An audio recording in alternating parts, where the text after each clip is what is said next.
Es waren einmal 2 Kinder. Ein Brüderli und ein Schwesterli. Denen sind Vater und Mutter gestorben und sie sind ganz allein auf der Welt. Da sind sie zu einer Frau in die Pflege gekommen. Das war ganz eine böse und eine freche Hexe. Sie hatte auch eine Tochter.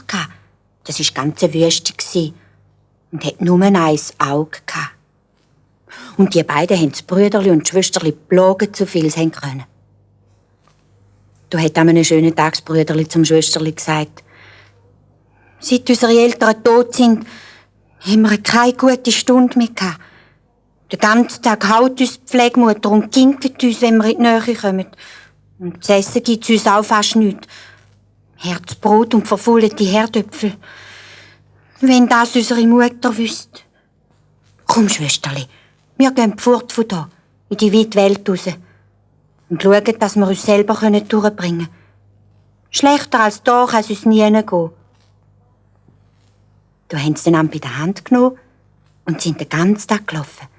Über Wiesen und Felder, über Stock und Stein. Gegen den Abend sind sie in einen grossen, dunklen Wald gekommen. Und weil sie vor Müde nicht mehr weiter können, sind sie in einen hohlen Baum hineingesessen und eingeschlafen.